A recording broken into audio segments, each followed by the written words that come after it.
تو ہم ایک دوسرے کو پراپر اپریشیٹ کرتے ہیں. جو اچھا کھیلتا ہے اس کو اپریشیٹ کرتے ہیں, جیتنے پہ وہ ہمیں مبارکباد دیتے ہیں, ہم ان کو دیتے ہیں. تو یہ ایک گیم ہے, ہم اس کو صرف گیم کے طور پہ دیکھتے ہیں, اور یہی ہونا چاہیے کسی بھی اسپورٹس میں. میں سمجھتا ہوں کہ وہ جو باقی معاملات ہیں وہ الگ سے. اسپرٹ آف دا گیم برقرار رہنی چاہیے. آصف آپ 3 مرتبہ ماشاءاللہ ورلڈ چیمپئن بن چکے ہیں, چوتھی بار کی نوید کب سنا رہے ہیں؟ جی بس یہ ابھی میں گیا ہوا تھا وہاں پہ, چوتھی بار جیتنے کا ہی ڈیفینڈ کر رہا تھا اپنے ٹائٹل کو. لیکن میں سمجھتا ہوں کہ وہ ایک میچ میں کبھی کبھی ہوتا ہے کہ انسان بہت اچھا کھیل کے بھی نہیں جیت پاتا, تو وہ دن نہیں ہوتا آپ کا. اور الحمدللہ کہ میں بہت اچھا کھیل رہا تھا, تھرو آؤٹ ٹورنامنٹ بہت اچھا کھیل رہا تھا, اور گیم بھی بہت اچھا تھا. لیکن کبھی کبھی بال فیور جو ہے وہ نہیں ہو رہا ہوتا. آپ 60 پوائنٹ کی لیڈ پہ ہوتے ہیں, لیکن ایسا فریم ہار جاتا ہے کہ جو آپ نہیں ایکسپیکٹ کر رہے ہوتے کہ اس ٹائم پہ وہ فریم جائے گا, اور کبھی کبھی سچویشن الٹ ہو جاتی ہے. تو بڑا اچھا مقابلہ ہوا, اور میں کوارٹر فائنل جو ہے وہ 4-3 ڈاؤن ہو گیا, اور اگر وہ میں کوارٹر فائنل جیتا تو یہ ٹائٹل بھی اپنے نام کر سکتا تھا. انشاءاللہ آگے کھیلیں گے تو کوشش کریں گے کہ دوبارہ سے یہ ٹائٹل. ہمارے سنوکر جو ہے نا بہت بچپن سے بڑا ذکر ہوتا ہے اس کا, لیکن جب ہم گیم دیکھتے ہیں بڑا کوائٹ خاموش game, time taking, required lots of patience ہمیں لگتا ہے. بچپن میں تو روکا جاتا ہے, ماں باپ کہتے ہیں کیا کرنے گئے, سنوکر کھیلنے, پڑھائی نہیں کرنی ہے. تو یہ آپ کے ساتھ ہوا, یہ جرنی آپ کی کیسے سٹارٹ ہوئی اور پھر یہاں تک الحمدللہ کیسے پہنچے آپ؟ دیکھیں جی, جرنی جو ہے وہ سب کی, کوئی بھی سپورٹس کھیلتا ہے نا بچہ, تو اس کو وہ ویسے سپورٹ نہیں ملتی تھی پہلے. اور اب میں سمجھتا ہوں کہ پیرنٹس جو ہیں وہ اپنے بچوں کو خود لے کے آتے ہیں, سنوکر پہ بھی, کرکٹ میں بھی, اور دیگر گیمز میں بھی, یعنی کہ اسپورٹس میں لے کے جاتے ہیں. تو یہ اب کافی اچھی ہیلپ فل یعنی کہ بچوں کے لیے وہ چیز ہو گئی ہے. اور دیکھیں یہ ایک امیج ہے دنیا میں جیسا بھی بنایا جائے, اور سنوکر کے بارے میں تھوڑا سا بیڈ امیج کافی ٹائم چلا, لیکن الحمدللہ کہ میں نے پچھلے 16 سال سے میں انٹرنیشنل چیمپئن شپ کھیل رہا ہوں, اور اس میں پاکستان کے لیے میں نے بہت سارے میڈل جیتے. اور اس چیز کا میں ہمیشہ ذکر بھی کرتا ہوں آپ کے میڈیا کے توسط سے بھی, اور ویسے بھی یعنی کہ بات ہوتی ہے تو اس میں لوگوں کو تھوڑا سا اویئر کرتے ہیں اس چیز کے بارے میں. تو الحمدللہ کہ یہ بہت اچھا, اب پہلے سے بہت اچھا ہو گیا. اب تو پیرنٹس جو ہے وہ خود اپنے بچوں کو لے کے آتے ہیں, کوچنگ بھی دلواتے ہیں, وہاں پہ ان کے ساتھ آ کے وہاں بیٹھتے ہیں اور اس ماحول کو انجوائے بھی کرتے ہیں. یہ بڑا پازیٹیو گیم ہے, اور اس کو اگر پازیٹیو لیا جائے تو میں سمجھتا ہوں کہ یہ بیسٹ گیم ہے. اصل آپ سے بھی سیم کوشچن, بڑا ٹیکنیکل, بڑا پریسائز گیم ہے, اور اس کے اندر آپ لوگوں کی وہ فارمولاز بھی ہوتے ہیں, ابھی آپ پلانٹ کہہ رہے تھے, مطلب ٹیکنیکس ہوتی ہیں اس کے اندر باقاعدہ. تو آج بھی 13-14 سال کے 9th کلاس کے میٹرک کے بچے اگر سنوکر کلب میں اماں ابا دیکھ لیں تو ابا وہیں پہ جا کے چترول کر دیتے ہیں سنوکر کلب کے اندر. ہم دیکھتے ہیں اکثر ویڈیوز بھی وائرل ہو رہی ہوتی ہے سوشل میڈیا کے اوپر. کیوں سنوکر ایک ٹیبو ہے ہمارے معاشرے کے اندر؟ جی اس کو اس طرح سے لیا جاتا ہے کیونکہ جو ہمارے پیرنٹس ہیں وہ اپنی ایج میں دیکھ چکے ہیں. اس ٹائم اتنی اچھی سنوکر نہیں تھی, ہر روڈ پہ پڑی ہوتی تھی. تو اب تو لاکھوں کروڑوں روپے کے کلب بنتے ہیں, تو جس میں ایئر کنڈیشنر ہے, مطلب کارپیٹ اچھا ہے, مطلب فل VIP زون بنا ہوتا ہے. تو اس میں بال جو ہیں, ٹیبل اتنے مہنگے ہیں, تو مطلب بندہ افورڈ نہیں کر پاتا.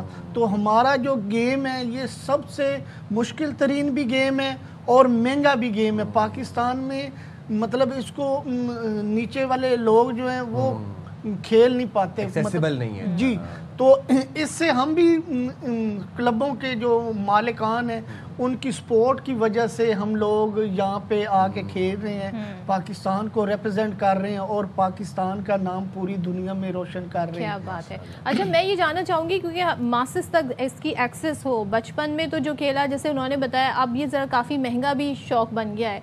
کیا میسیج دینا چاہیں گے جو اس طرف آنا چاہتے ہیں؟ کتنا اسکوپ ہے, کیونکہ ہماری آدھی جو یوتھ ہے وہ تو جانا چاہتی ہے کرکٹ میں, اگر فٹ بال ہے نہیں, ورنہ تو پوری یوتھ جو ہے وہ فٹ بال میں جانا چاہتی ہے. تو کیا کریں کہ وہ ڈفرینٹ گیمز کی طرف آئیں, اسپیشلی سنوکر کی طرف بھی آئیں؟ اسکوپ کتنا ہے؟ دیکھیں اسکوپ تو ہر جگہ پہ ہے, اور میں سمجھتا ہوں یہ ایک بہترین ایکٹیویٹی ہوتی ہے کسی بھی اسپورٹس میں بچے کو اسپورٹس کی طرف لے کے آنا. اور اس میں جہاں تک میں اپنی بات کروں تو مجھے لگتا ہے ایسا ہے کہ یہ گورنمنٹ کا کام ہے کہ ان کو وہ ساری سہولتیں میسر کرنی چاہیے جو بچوں کو ضرورت ہے جس چیز کی. ہمارے پاس اکیڈمی نہیں ہے سب سے بڑی چیز. اب پاکستان میں ہم نے ماشاءاللہ اتنے میڈل جیتے اور اس کے باوجود بھی ہمیں آج تک اکیڈمی نہیں بنا کے دی گئی. ہمارے پاس کوچز نہیں ہیں, ہمارے پاس چیزیں نہیں ہیں, وہ انفراسٹرکچر نہیں ہے, کیونکہ یہ ماحول جو ہے ہمیں اس طرح کا میں سمجھتا ہوں کہ یہ بچوں میں ایک کھیل کی طرف راغب کرنے کے لیے جو چیزیں چاہیے ہوتی ہیں وہ ہمارے پاس نہیں ہیں. اور یہ اچھی کوشش کرنی پڑے گی ہم سب کو مل کے کہ بچے جو ہیں وہ سپورٹس کی طرف آ سکیں. اور دیکھیں گراس روٹ لیول سے یہ کام کرنا پڑے گا, اسکولوں میں, کالجز میں ٹیمیں بنانی پڑیں گی. جی ٹیمیں بنانی پڑیں گی. بچوں کو سکھانا پڑے گا کہ سپورٹس جو ہے وہ آپ کی زندگی میں کتنی ضروری چیز ہے, کتنی امپورٹنٹ ہے. تو اس کو اس چیز کے بارے میں اویئر کرنا پڑے گا تاکہ ہمارے بچے جو ہیں وہ آنے والے ٹائم پہ ہم بہت سارے چیمپئنز جو ہیں وہ پروڈیوس کر سکیں. بس لاسٹلی اسجد آپ سے جاننا چاہوں گا, انسانی فطرت ہے, انسان ریوارڈ سے بڑا موٹیویٹ ہوتا ہے. تو ویسے یہ جو مقابلے ہوتے ہیں سنوکر کی چیمپئن شپس ہوتی ہیں, ان میں ریوارڈ ورلڈ لیول کے جو ہوتے ہیں ان میں ریوارڈ یا انعامی رقم کتنی ہوتی ہے؟ یہ بڑا اچھا سوال کیا کیونکہ لوگ ہم سے یہ سوال کرتے ہیں کہ جی آپ ورلڈ جیت کے آئے ہیں, ایشیا جیت کے آئے ہیں, آپ کو کتنے پیسے ملے ہیں؟ تو میں سمجھتا ہوں کہ جب آصف بھائی فرسٹ ٹائم جیتے تھے نا تو $3000 انعام تھا. تو آپ خود اندازہ لگا لیں, ہم نے جیت کے آنا ہوتا ہے, پاکستان کو ریپرزینٹ کر کے ہم لوگ جیت کے آتے ہیں. ہمارے ہاں اتنا انعام نہیں ہوتا جس طرح کرکٹ میں ہوتا ہے, فٹ بال میں ہوتا ہے. ہم نے جیت کے آنا ہوتا ہے اور ہماری گورنمنٹ نے ہمیں سپورٹ کرنا ہوتا ہے. گورنمنٹ کی جو پالیسی ہوتی ہے ہمارے, کیونکہ ہم نے اپنے ملک کا نام روشن کیا. جب ہم نے اپنے ملک کا نام روشن کر کے پوری دنیا میں جھنڈا بلند کرنا ہے, جب واپس آنا ہے, جو گورنمنٹ کی پالیسی ہوتی ہے انہوں نے ہمیں انعام دینا ہوتا ہے. تو یہ گورنمنٹ کا ہی کام ہے. ہم تو بس وہ ہماری پرائم منسٹر صاحبہ اور وہ وزیر اعلیٰ پنجاب مریم صاحبہ اور منسٹر صاحب, ان کا یوتھ پروگرام یہی ہے اسپورٹس کا, انہوں نے شروع کیا ہوا. تو اس کے حساب سے تو ہم جیت کے آئے ہیں. اب ہم گورنمنٹ کی طرف سے دیکھتے ہیں کہ ہماری کیا حوصلہ افزائی ہے. انشاءاللہ اس میں یہ ہوتا ہے کہ جب ہم جیت کے آتے ہیں وہاں سے تو وہاں پہ وہ جو پرائز منی ہے وہ اتنی بہت زیادہ نہیں ہوتی کہ جو پلیئر کو چاہیے ہوتی ہے. سب سے مین کردار یہی ہوتا ہے کہ پاکستان کے لیے جیتیں, اور جب گورنمنٹ اس کو سپورٹ کرے گی تو اس سے یہ ہوتا ہے کہ پلیئر کو وہاں سے کچھ نہیں ملتا, تو یہاں سے اگر اس کو وہ موٹیویشن نہیں ملتی تو وہ پھر پلیئر کو تھوڑا سا ڈسٹرب کرتی ہیں چیزیں. اور میں گورنمنٹ سے یہی ریکویسٹ بھی کروں گا کہ جب بھی پلیئر پرفارم کر کے آتے ہیں, جو گورنمنٹ کی پالیسی ہے اس پہ عمل درآمد کرتے ہوئے ان کا جو ریوارڈ بنتا ہے ان کو ریکگنیشن ضرور ملنی چاہیے تاکہ باقی لوگ بھی جو انسپریشن حاصل کر رہے ہیں انہیں بھی لگے کہ کیا اس میں اس کو. Thank you so much Asif, thank you so much Asjad. اور یہ ہمارے چیمپئنز ہیں, انہوں نے پاکستان کا نام روشن کیا. اور ہمارے یہاں کھیلوں میں ہم دیکھ رہے ہیں صرف کرکٹ ہی نہیں, دیگر کھیلوں میں بھی. ارشد ندیم کی ریسنٹلی ہم نے دیکھا اسلامک یکجہتی جو گیم تھے اس میں بھی انہوں نے زبردست واپس آئے ہیں, تو بڑا ان کا پرتپاک استقبال کیا گیا ارشد ندیم کا اور یاسر کا بھی. بالکل. چلیں جی یہاں پر لیتے ہیں بریک, اور بریک کے بعد جلدی سے واپس آتے ہیں.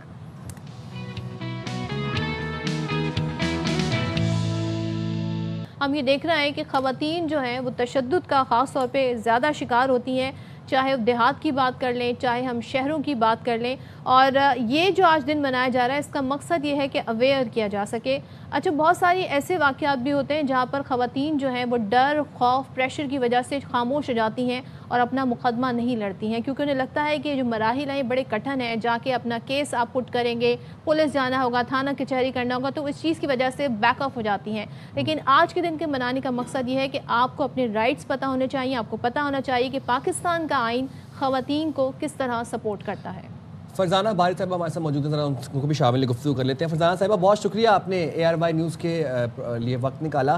آج دن منایا جا رہا ہے اور آج کے دن کا مقصد یہی ہے کہ خواتین کے خلاف جو تشدد, جو وائلنس, جو ہراسمنٹ ہے اس کے حوالے سے بات کی جائے اور اس کے حوالے سے اویئرنیس اسپریڈ کی جائے. بتائیے گا, میڈیا پر بہت سے واقعات رپورٹ ہوتے ہیں اور ابھی ہم نے ایک واقعے کو بھی ڈسکس کیا, کتنا ضروری ہے خواتین کو اپنے حقوق جاننا اور یہ جاننا کہ کوئی شخص کس حد تک ان سے فزیکلی انٹریکٹ کر سکتا ہے, کس حد تک ایموشنلی ان کے ساتھ میس اپ کر سکتا ہے اور کس حد تک ایز این آرگنائزیشن ان کے ساتھ میس اپ کر سکتا ہے. دیکھیں, اب جہاں تک خواتین کو یہ تو اپنے حقوق کا نام ہی پتا ہو نا، تو اگر آپ کسی کو تھپڑ ماریں گے اور اس کو درد ہوگی نا، تو اس کو پتا ہے کہ اس کو تھپڑ نہیں مارنا چاہیے. کسی بھی شخص کو کا یہ حق نہیں ہے کہ وہ مجھے تکلیف دے. تو یہ کیسے تشدد ایک ایسی چیز ہے کہ خواتین کو اپنے لاز کے بارے میں جو ہے جو لاز ہم نے بنائے ہیں اس تک آگاہی نہیں ہوتی. لیکن اگر ہو بھی تو آپ یہ دیکھیں کہ ہمارے ہاں مختلف قسم کے جو تشدد ہیں، اور خاص طور پہ گھریلو تشدد وغیرہ کی جو شکلیں ہیں، یا ایون جو ریپ ہوتے ہیں، اس کے اتنی زیادہ امپلیکیشنز عورتوں کے اوپر خود ہوتی ہیں، کیونکہ وکٹم بلیمنگ ہمارے کلچر کا بہت بڑا حصہ ہے کہ عورتوں کو ہی بلیم کیا جاتا ہے. جیسے ہم ابھی بھی اور اس طرح کے سوال بھی، مثال کے طور پہ ابھی یہ جو کیس آپ کر رہے تھے کہ اس کے پیچھے حقائق کیا ہے، میرا خیال ہے حقائق میں کسی کو دلچسپی ہونی ہی نہیں چاہیے کہ اس کے پیچھے وجہ کیا تھی، کیونکہ وجہ میٹر ہی نہیں کرتی ہے، وجہ کچھ بھی ہو. لیکن اس میں کسی بھی شخص کا یہ حق نہیں ہے کہ جس طرح سے وہ اس عورت کو ہیوملیٹ کر رہا ہے، اس کو مطلب اس کو بعض اس کے جس طرح سے وہ کاٹ رہا ہے، یہ وہ چیز ہے کہ میں سمجھتی ہوں کہ ایز اے معاشرہ ایک جرم ہے، قانونی طور پہ یہ جرم ہے کسی پر تشدد کرنا، اور ظاہر ملزمان پکڑے بھی گئے. فرزانہ بھائی صاحبہ، میں اوور آل آپ سے ایک بات جاننا چاہ رہی ہوں. ہم نے بہت لیجسلیشن کی ہے، we are overly legislative country, بہت اچھے قوانین بنائے، مسئلہ یہ ہوتا ہے کہ امپلیمنٹیشن نہیں ہوتا. بہت ساری این جی اوز ہیں، بہت سارے فلاحی ادارے ہیں جو خواتین کے لیے کام بھی کر رہے ہیں، لیکن کیا وجہ ہے کہ جب ایک لڑکی یا ایک کوئی بھی اسی طرح کا واقعہ ہوتا ہے یا کسی بھی طریقے سے وہ ہراسگی کا شکار ہوتی ہے، اسے سوشل میڈیا کا سہارا لینا پڑتا ہے، وہاں سے ایک سوشل ہائپ بنتی ہے، وہاں سے سیوک سینس جاگتا ہے اور لوگ اس کی ہیلپ میں آتے ہیں. کیوں خواتین اپنے آپ کو سیکیور محسوس نہیں کرتی کہ وہ اس سوشل میڈیا پلیٹ فارم سے پہلے ہی انہیں اندازہ ہو کہ میں اس جگہ جاؤں گی تو مجھے انصاف مل جائے گا، میں اس جگہ جاؤں گی تو میری بات سنی جائے گی؟ اسے کیوں سہارا لینا پڑتا ہے سوشل میڈیا یوزرز کا اپنی بات کو آگے بڑھانے کے لیے؟ دیکھیں نارملی تو دیکھیں انصاف ملتا ہی نہیں ہے. آپ یہ دیکھیں کہ جو تشدد کے واقعات ہیں، خاص طور پہ جو صنفی تشدد ہے، اس کے اندر جو کنوکشن ریٹ ہے وہ ابھی بھی 0.5% ہے. پنجاب کلیم کرتا ہے کہ 5% ہے، لیکن اول تو یہ ہے کہ پراپر ہمارے پاس اسٹیٹسٹکس نہیں ہے. لیکن ایک تو یہ ہے کہ اول تو یہ کیسز رپورٹ ہی بہت کم ہوتے ہیں، جس طرح میں نے کہا کہ خواتین کو یہ ایک سماجی دباؤ ہے جس کی وجہ سے وہ رپورٹ نہیں کرتی ہیں، وکٹم بلیمنگ کا خوف ہوتا ہے. یہ بھی ہے کہ انصاف تو ملے گا نہیں، لوگوں کو مطلب کانفیڈنس نہیں ہے، اعتماد نہیں ہے. یہ ہے کہ جو خواتین جو ہیں، میں خود ابھی آج کل ایک کیس دیکھ رہی ہوں جس میں وہ خاتون ڈاکٹر ہے، اس کا ریپ ہوا ہے، اسلام آباد میں ہوا ہے. وہ پچھلے 2 سالوں سے دھکے کھا رہی ہے اور ابھی وہ کہتی ہے کہ میں خودکشی کر لوں گی، کیونکہ جتنا وہ ایک طرف سے تو یہ کہ حالانکہ اس کی فیملی اس کا ساتھ دے رہی ہے، مگر وہ جو آدمی ہے وہ اتنا انفلوئنشل ہے، اس نے اتنے بڑے بڑے لائرز رکھے ہوئے ہیں، اور آپ کو پتہ ہے کہ وہ تو اب ججز کو بھی خرید لیتے ہیں لائرز جو ہیں. پھر یہ کہ اس کی میڈیکل رپورٹ چینج ہو گئی ہے، پولیس اس کا ساتھ نہیں دے رہی، مطلب پولیس نے اس کے جو ڈاکٹر ہے اس نے رپورٹ چینج کیا، وہ عورت پاگل ہوئی ہوئی ہے. تو کہنے کا مقصد یہ ہے کہ جو ہمت کر بھی لیتی ہیں ان کو یہ سسٹم اتنا خوار کرتا ہے کہ وہ راستے میں عورتیں جو ہیں وہ یہی میں آپ سے جاننا چاہ رہا ہوں کہ کوئی بھی ایسی لڑکی، بچی، عورت اگر وہ ہراسگی فیس کر رہی ہے، تشدد کا سامنا کی، کچھ بھی اینی کیس، کوئی ایسا کوئک ہیلپ لائن جہاں پر اس کو فوری رسپانس ملے، لیگل اسسٹنس ملے، اس کی بات کی سنوائی ہو اور فوری کوئک رسپانس ملے، چاہے وہ کوئی این جی او ہو، چاہے وہ کوئی حکومتی ادارہ ہو؟ دیکھیں ویسے تو ہاٹ لائنز وغیرہ بنی ہوئی ہیں، کیونکہ وہ اتنی نہیں ہے یہاں. یہ کوئی عورتیں کوئی چھوٹا سا گروپ نہیں ہے. پاکستان میں 12 کروڑ کی آبادی ہے خواتین کی، اور ہر تیسرا آپ کا گورنمنٹ خود کہتی ہے کہ ہر تیسری عورت تشدد کا شکار ہے، گھریلو تشدد کا یا کسی بھی حوالے سے، وہ ایموشنل یا سائیکولوجیکل اور فزیکل جو ہے جسمانی تشدد کا شکار ہے. یہ گورنمنٹ کی اپنا جو آپ کا یہ ڈیموگرافک ہاؤس ہولڈ سروے وہ کہہ رہا ہے، اور اس کی تعداد اس سے کہیں زیادہ ہے. مگر اکا دکا اگر آپ نے جو ہاٹ لائنز بنائی بھی ہوئی ہیں، اس میں بھی آپ اگر خود اس کو کسی وقت کال کر کے دیکھ لیں اور اس میں رسپانس کا جو افیکٹونیس ہے وہ نہ ہونے کے برابر ہے. ایسا نہیں ہے سسٹم. دیکھیں ہمارے ہاں آج بھی اگر آپ شیلٹرز کی تعداد دیکھیں, کہنے کو وہ کہتے ہیں جی ہم نے ہر ڈسٹرکٹ میں ہم بنائیں گے, جب یہ ڈومیسٹک وائلنس کے بل پاس ہوئے کہ ہر ڈسٹرکٹ میں جو ہے وہ شیلٹر ہومز ہوں گے, ون اسٹاپ بالکل. اور آپ جیسے لوگ ظاہر ہے اس حوالے اس چیز کو مزید مؤثر بھی بنا سکتے ہیں, جو کہ کیا بھی جا رہا ہے. تھینک یو سو مچ. فرزانہ باری صاحبہ ہمارے ساتھ تھیں. اور دیکھیں جی اب تو نیا جو قانون قومی اسمبلی میں آیا خواتین کے حقوق سے متعلق, اس میں شرمیلا فاروقی اس بل کو لے کر آئیں جو یہ بھی بتاتا ہے کہ تشدد جو ہے وہ سائیکولوجیکل بھی ہوتا ہے, فزیکل بھی ہوتا ہے, سیکشول بھی ہوتا ہے, فائنینشیل بھی ہوتا ہے, ایموشنل بھی ہوتا ہے. تو ہمیں ہر چیز کو بڑے اچھے سے کیٹیگرائز کرنا ہوگا اور ہمیں یہ بھی آسان بنانا ہوگا کہ جب عدالت میں کیس جائے تو جو ایویڈنس بیسڈ جو پھر ڈیسیجنز آتے ہیں تو اس میں بھی مزید ہمیں کام کرنے کی ضرورت ہے. اور ایک اور صدف چیز ہے کہ ہمیں اپنا تھاٹ پروسیس, ہمیں اپنے مائنڈ سیٹ کو, اپنے روایات کو چینج کرنے کی ضرورت ہے. ہم اس معاشرے میں رہ رہے ہیں جہاں پر آج بھی میریٹل ریپس رپورٹ ہوتے ہیں, جہاں پر سسرال میں تشدد کیا جاتا ہے بچیوں کے اوپر, لڑکیوں کے اوپر. تو یہ جو بات ہے نا, جو ہم اپنی بہن بیٹیوں کو, بچیوں کو بتاتے ہیں کہ تم سسرال جا رہی ہو تو وہاں سے تمہاری ڈولی, تو تمہاری لاش اٹھے گی, اس کے علاوہ تم واپس نہ آنا. تو یہ جو مائنڈ سیٹ ہے, یہ جو تھاٹ پروسیس ہے, اس کو بھی ترک کرنے کی ضرورت ہے. یہ فلمی ڈائلاگ تھا جسے لوگوں نے اپنا لیا, بہت پرانی بات ہے, آؤٹ ڈیٹڈ ہے, ایسا کچھ نہیں ہے. چلیں جی آگے بڑھتے ہیں اور ذرا کچھ آپ کو بتاتے ہیں کیا کچھ ہو رہا ہے. تو جامعہ کراچی کے حوالے سے بتا دیتے ہیں, یہاں پر international centre for chemical and biological sciences جیسے اہم ریسرچ سینٹر کو الگ کرنے کی تیاریاں جاری ہیں. اب اس کے پیچھے مزید کیا کانٹیکسٹ ہے وہ ہم آپ کو یہ بتاتے ہیں. ذرا یہ بتاتے ہیں کہ اسمبلی میں اس حوالے سے ایک بل بھی جلد پیش کیے جانے کا امکان ہے. اب جب بل منظور ہو جائے گا تو نہ صرف یہ اہم ادارہ بلکہ ہم کہیں اگر کہ کم ہوگا, بلکہ کراچی یونیورسٹی کا رقبہ بھی کم ہو جائے گا. اس سے پہلے 1994 میں آئی بی اے کو جامعہ کراچی سے الگ کیا گیا تھا. International centre for chemical and biological sciences جامعہ کراچی کا ممتاز تحقیقی ادارہ ہے اور اسلامی ترقیاتی بینک سے سائنس اینڈ ٹیکنالوجی میں بہترین ادارے کا اعزاز بھی اسے 2 مرتبہ مل چکا ہے. اب ادارے سے 700 ایم فل اور پی ایچ ڈی طلبہ فارغ التحصیل ہیں اور اس وقت بھی یہاں 550 طلبہ ریسرچ کر رہے ہیں, جن میں 400 کے قریب طلبہ پی ایچ ڈی اور یہ ادارہ طلبہ کے لیے اسکالرشپ بھی دیتا ہے. اب اس میں یہ سوال ہے کہ بھائی کہ اس سے فائدہ کس کو ہونے جا رہا ہے اور نقصان کیا ہونے جا رہا ہے. ڈاکٹر سید شاہ حسن, اسسٹنٹ پروفیسر انٹرنیشنل سینٹر اور کیمیکل اینڈ بایولوجیکل سائنسز ہمارے ساتھ موجود ہیں.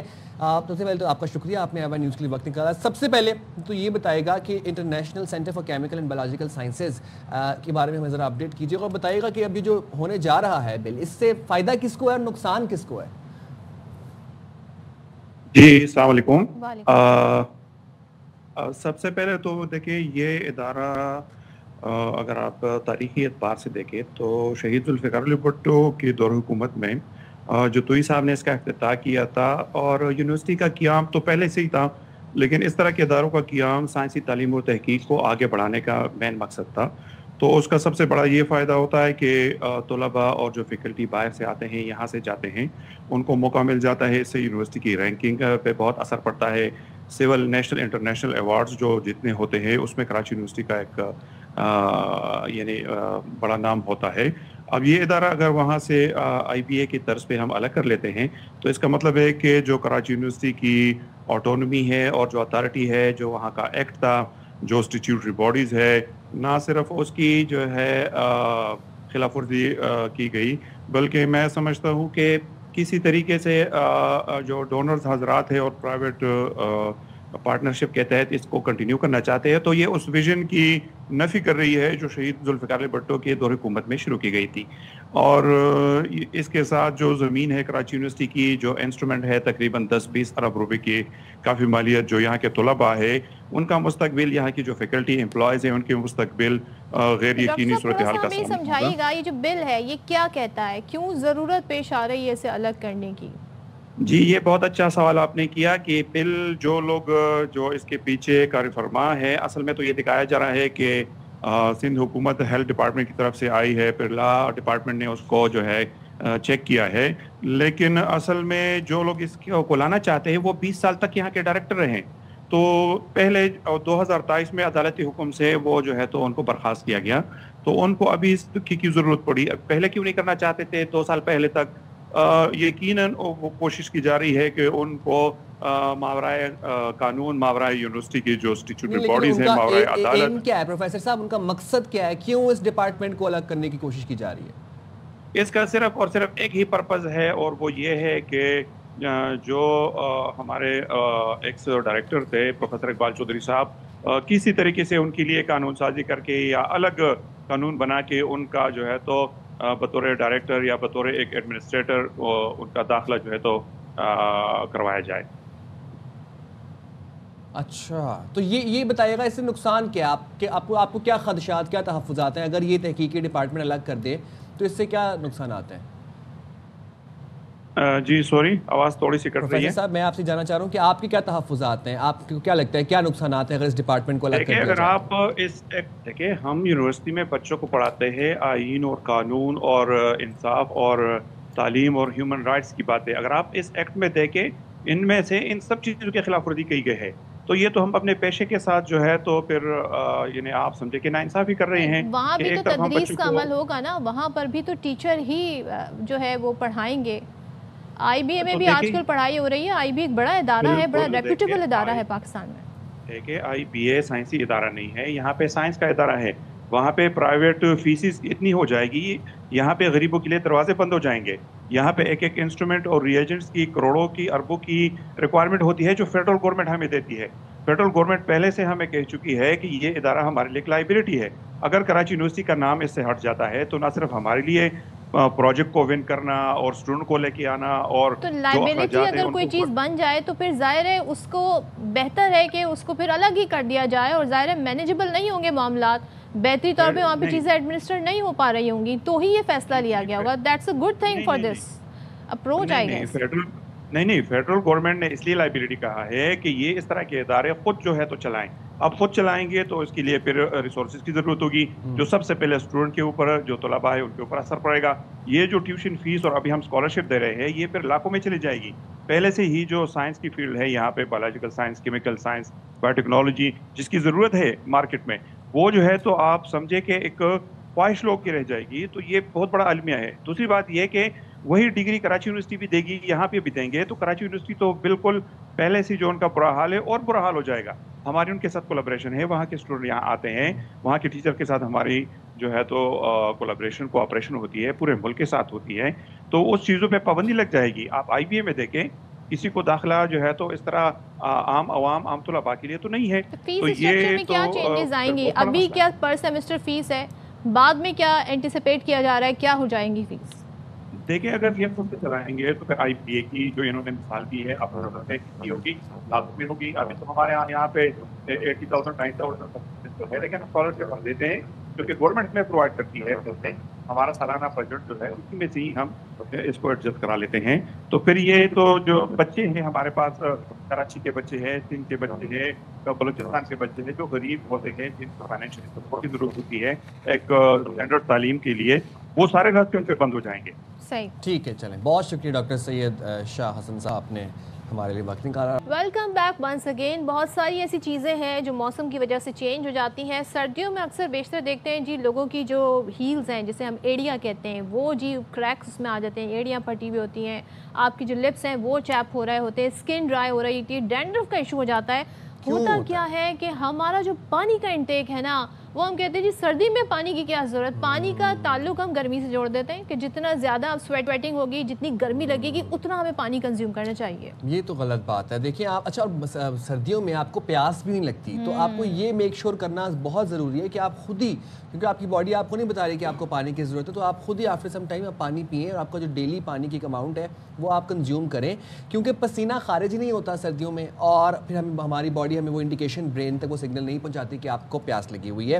اب سرد مہینوں میں بھی پانی کی کمی یا ڈی ہائیڈریشن کا شکار آپ ہو سکتے ہیں. اس کمی سے جلد اور جیسا صدف نے بتایا کہ ہونٹ زیادہ خشک ہو جاتے ہیں, اور اس کے بعد پھر تھکاوٹ رہتی ہے, انرجی آپ کی ڈائجسٹیو ایشوز ہو جاتے ہیں. پانی کم پینے سے گردوں پر بھی دباؤ بڑھتا ہے, اور قوت مدافعت کم ہونے سے نزلہ, زکام اور فلو جیسے موسمی امراض بھی آپ کو ہو سکتے ہیں. ہو تو بھائی کیا جائے. اور ایک چیز اور بھی ہے, ہم سمجھتے ہیں پانی زیادہ پینے سے جی ہائیڈریشن کا مسئلہ, ڈی ہائیڈریشن کا مسئلہ حل ہو جائے گا, لیکن ڈی ہائیڈریشن کے لیے اور بھی فیکٹرز جو ہیں بڑا امپورٹنٹ رول پلے کرتے ہیں. تو ہمارے ساتھ موجود ہیں family physician doctor Uzma Hameed صاحبہ. Thank you so much doctor Uzma ہمیں جوائن کرنے کے لیے. تو ذرا بتائیں, لوگ پانی کا انٹیک کم کر دیتے ہیں, ظاہر ہے آپ کی باڈی, آپ کا برین آپ کو سگنل نہیں دے رہا, آپ کو پیاس محسوس نہیں ہو رہی, تو لوگوں کو لگتا ہے انہیں ضرورت نہیں ہے. کیا جسم کو جتنی گرمیوں میں پانی کی ریکوائرمنٹ ہے اتنی سردیوں میں بھی ہے؟ بالکل صدف، دیکھیں ہمارے جو باڈی کا 80% حصہ ہے وہ پانی پہ ہی، جو سیلز ہیں وہ پانی پہ ہی مشتمل ہیں. تو ہاں سردیوں کے اندر جو ہے وہ اثر بیسکلی جو پانی کی شدت ہے وہ پیاس کی شدت کم ہو جاتی ہے، لیکن پانی کی ریکوائرمنٹ اتنی ہی رہتی ہے. اب بیسکلی کیا ہوتا ہے، جیسے آپ نے ابھی تذکرہ کیا کہ ہمارے اندر کچھ سگنلز ہوتے ہیں جو کہ برین کو جاتے ہیں کہ ہمیں جو تھرسٹ کو وہ کہتے ہیں کہ ہمیں پانی پینا ہے، لیکن وہ کم ہو جاتے ہیں. ایک تو پسینہ نہیں آ رہا ہوتا سردیوں کے اندر، وہ جب اس کا اخراج نہیں ہوتا تو ایک وہ ریزرویشن ہو جاتی ہے. اور سب سے امپورٹنٹ چیز ہے کہ ہماری جو خون کی نالیاں ہیں ان کے اندر تھوڑی سی سکراہٹ آ جاتی ہے، یعنی کہ اس کو ہم اپنی ٹرمینالوجی میں کہتے ہیں ویزو کنسٹرکشن. نالیاں سکڑ جاتی ہیں جس سے کیا ہوتا ہے کہ دباؤ جو ہے نالیوں پہ پڑتا ہے، دل پہ دباؤ پڑتا ہے، تو یہ سگنل جاتا ہے برین کو کہ پانی کی جو پیاس کی شدت ہے وہ نہیں ہے، محسوس نہیں ہو رہی ہے. پانی کی ریکوائرمنٹ سردیوں میں ویسی ہی رہتی ہے، لیکن پانی کی شدت میں 30 سے 40% تک جو ہے وہ کمی واقع ہو جاتی ہے سردیوں میں اسپیشلی. یہ بتائیے گا ڈاکٹر صاحبہ، کیسے کسی کو پتہ چلے کہ وہ ڈی ہائیڈریٹڈ ہے؟ کون سی کیا علامات ہے، کیا سمپٹمس؟ بالکل. اچھا دیکھیں، سب سے پہلے کیا ہوتا ہے کہ لوگوں کے اکثر جو شکایت رہتی ہے کہ وہ ہونٹ خشک ہو رہے ہیں یا ہونٹ جو ہیں وہ بہت زیادہ خشکی ہو رہی ہے، اتنے زیادہ خشک ہو رہے ہیں کہ وہ اس کو ہم کہتے ہیں چیپڈ لپس ہو گئے، پھٹنے لگ گئے ہیں. اسی طرح سے جو سب سے اہم علامت یہ ہے کہ جو پیشاب ہے اس کا رنگ بہت گہرا پیلا ہو جاتا ہے، کیونکہ کنسنٹریٹڈ یورین جو ہے وہ گردوں پہ اثر پڑتا ہے. وہ گردے پانی کو ریزرو کرنے کے لیے کنسنٹریٹڈ یورین بنا رہے ہوتے ہیں. ٹھیک ہے، اسکن جو ہے وہ موئسچر اس کا لاس ہو جاتا ہے، اسکن ڈرائی ہو جاتی ہے، اور اکثر لوگوں کو کیا ہوتا ہے کھجلی کی، خارش کی شکایت ہو جاتی ہے. قبض بہت ایک ہم اس کو بڑا ہلکا لیتے ہیں، لیکن جب پانی کی کمی ہوتی ہے، ڈی ہائیڈریٹڈ ہوتا ہے، تو اس میں قبض کی شکایت بھی لوگ میں اکثر ہو جاتی ہے. ٹھیک ہے.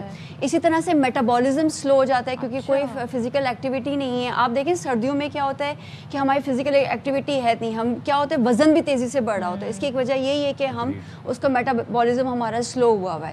اور جن لوگوں کے اندر مائگرین بہت زیادہ شکایت ہو جاتی ہے کیونکہ ڈی ہائیڈریشن کی وجہ سے سر میں درد، اور جن لوگوں کو سر کا درد کی شکایت ہوتی ہے ان کے اندر مائگرین کی شکایت بھی ہو جاتی ہے. اور پٹھوں میں درد، کیونکہ ڈی ہائیڈریشن کی وجہ سے پٹھوں میں درد، جوڑوں میں درد، یہ اس کو ہم سمجھتے ہیں یہ موسم کے اثرات ہیں. ایکچولی یہ موسم کے اثرات نہیں ہیں، یہ بیسکلی ہماری باڈی رسپانس کر رہی ہوتی ہے کہ پانی کی کمی ہے، لیکن ہم اس کو موسم کے ساتھ ریلیٹ کر رہے ہوتے ہیں. پانی پینے کا دل نہیں کر رہا.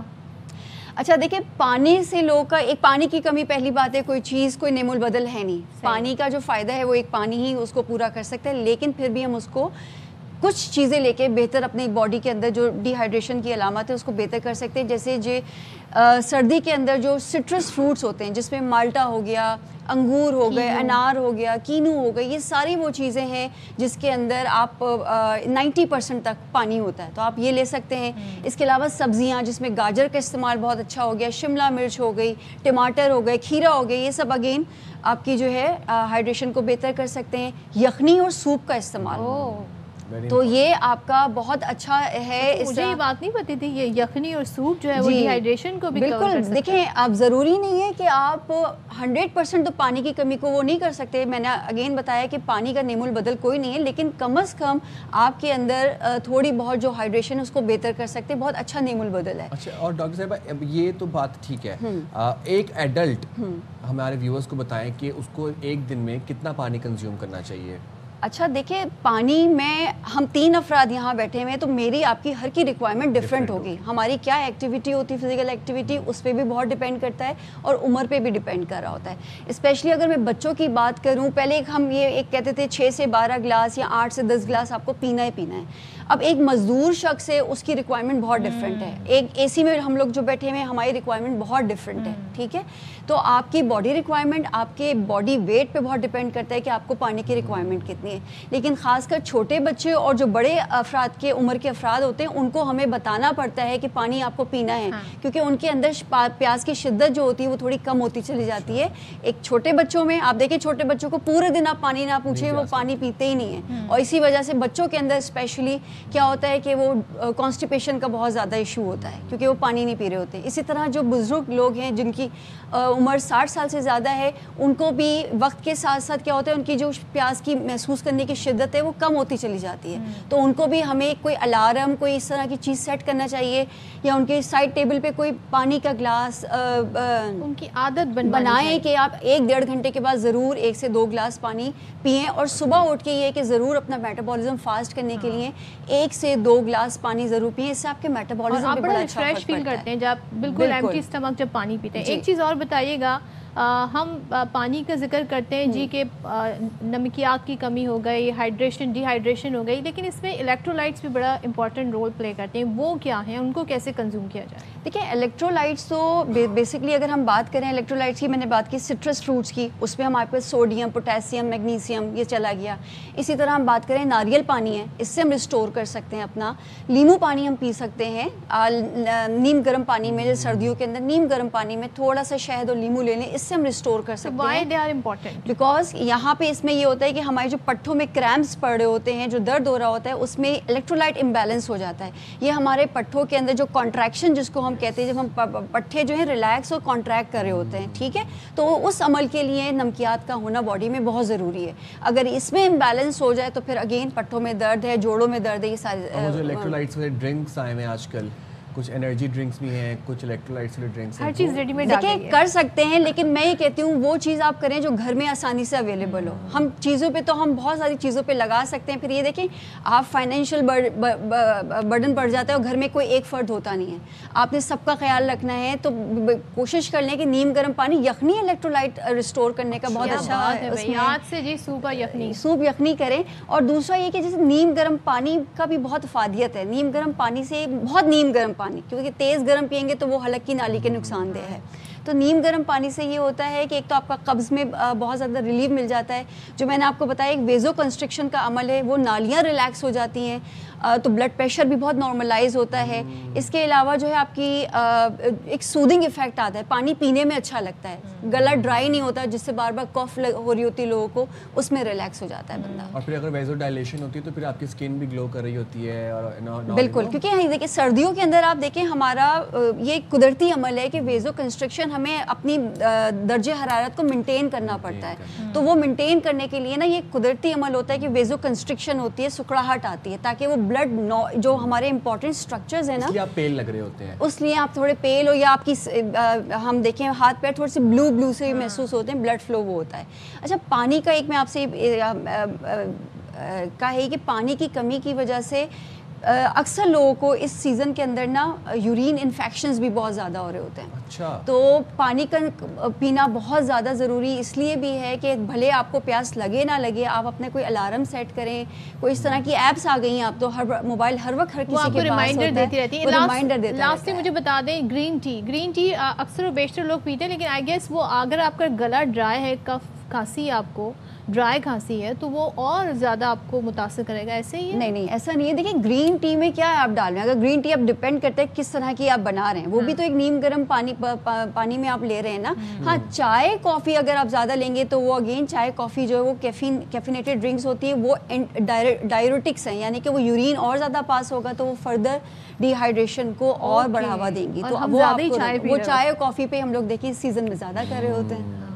Thank you very much doctor صاحبہ, آپ نے باخبر سرے کے لیے وقت نکالا. اور دیکھ لیں, سن لیں, چائے کافی ہے اس کو ذرا کم کر دیں, پانی کی مقدار کو بڑھا دیں. اور یہ جو کانسیپٹ ہے نا کہ آپ نے سردیوں میں وہ لیمن واٹر نہیں پی سکتے, اور وہ لیمو پانی, نمک, یہ چیزیں آپ پی سکتے ہیں, آپ کے الیکٹرولائٹس کو بیلنس کرتی ہیں. چلیں جی یہاں پر بریک لیتے ہیں, بریک کے بعد واپس آتے ہیں.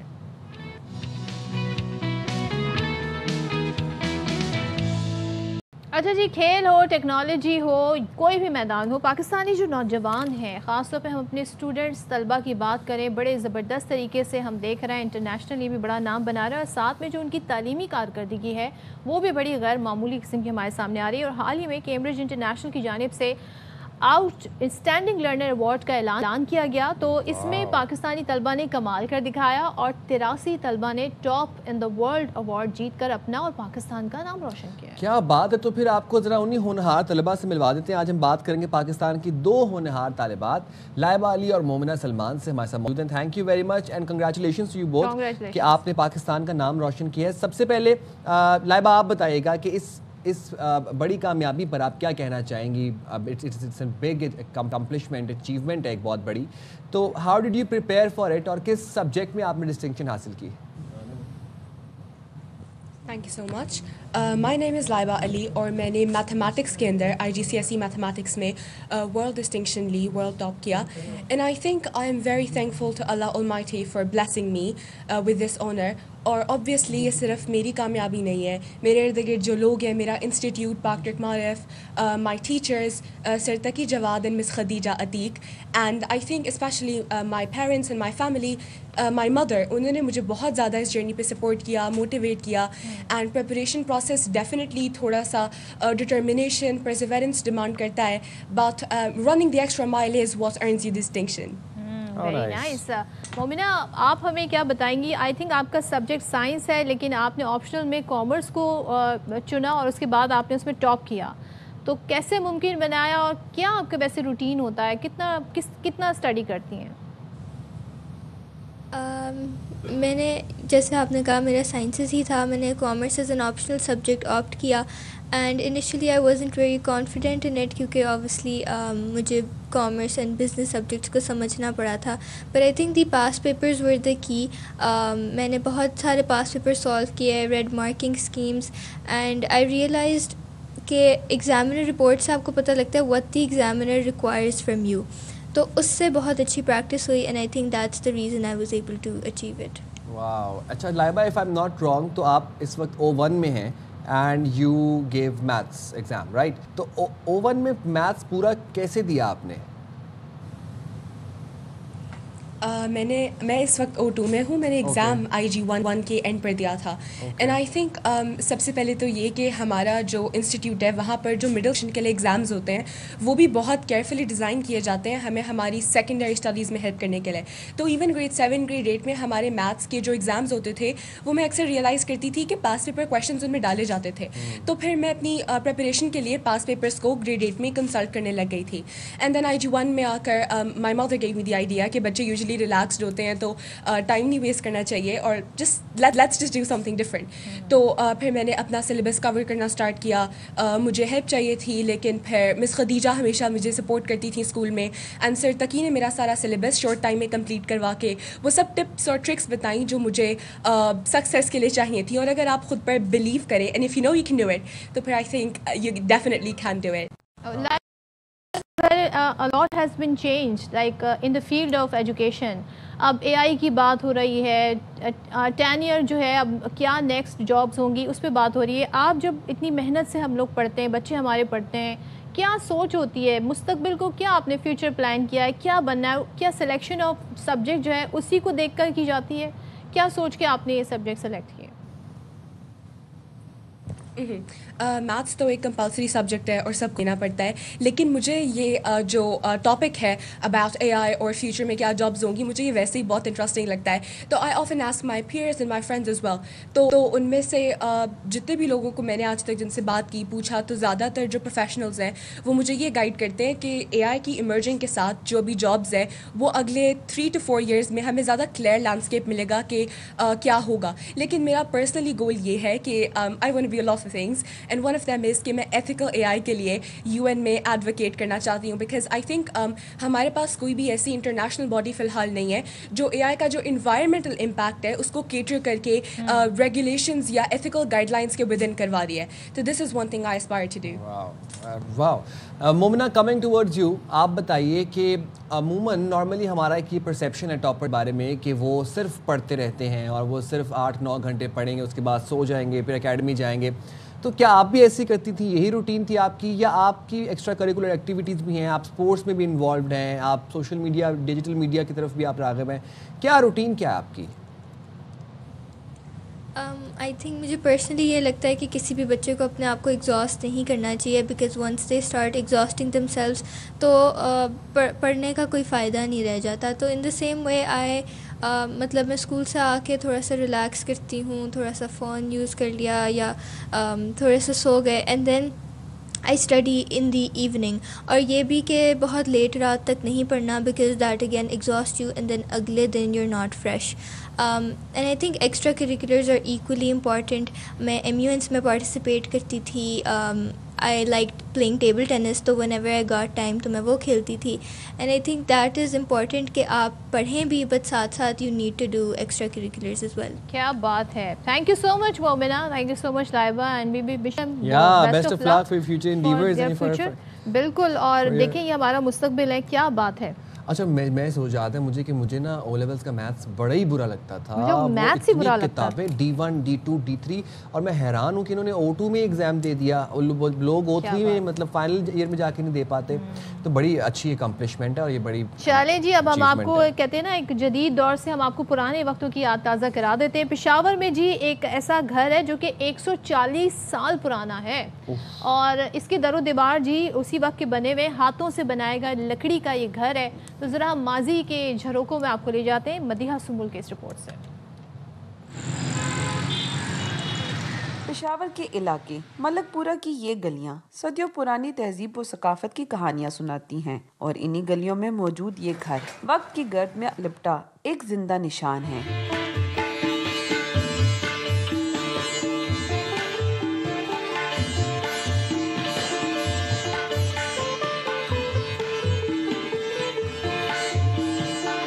ایک 140 سال قبل تعمیر ہونے والا یہ مکان آج بھی مضبوطی اور خوبصورتی کی مثال ہے. لکڑی کے دروازے، کندہ کاری سے سجے کھڑکیاں اور ہاتھ سے بنائے گئے دروازے اس زمانے کے کاریگروں کی مہارت کی داستان سناتے ہیں. 140 سال کم سے کم 40 سال یہ کسی اور کے پاس تھا جن نے بنایا تھا اور 100 سال ان کو ابھی میرے ماموں لوگوں کے پاس ہو گئی. میرے نانا ابو نے خریدا تھا. یہ ساری لکڑی ڈلی ہوئی ہے اس میں. اس کے اوپر پھر پورشن ڈلے ہوئے جس طریقے سے وہ بھی لکڑی کے حساب سے اس کو سپورٹ دے کے پھر اٹھائے گئے ہیں. آپ ایک حساب اندازہ لگائیں کہ اتنی اس کی ایک پلر کی چوڑائی ہے، لمبائی ہے، وہ کیسے اس کو چھوڑ سکتا ہے. گھر کے مرکزی دروازے پر لگے کفل، چٹخنی اور کمرے میں بنائے گئے تاکچے آج بھی اصل حالت میں محفوظ ہیں. خاندان کے مطابق کئی بار اس مکان کو وقتی ضرورت کے لیے بیچنے کا ارادہ کیا گیا، تاہم گھر کی تاریخی اہمیت نے اس اقدام سے روک لیا. پرانا لگتا ہے لوگوں کو لیکن اس میں جو طرز زندگی ہے وہ بہت آرام سکون والی ہے. یہاں یہ نہیں ہے کہ ہمارا دل تنگ ہوتا ہو.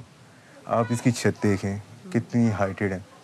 دوسرا اور اگر دیکھیں کسی حساب سے بھی تو ہمارا دل تنگ نہیں ہوتا یہاں پہ.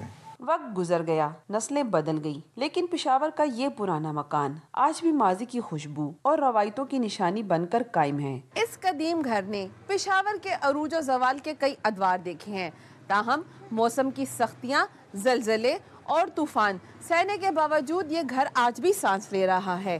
کیمرہ مین ارشد خان کے ساتھ مدیحہ سنبل، ARY نیوز، پشاور.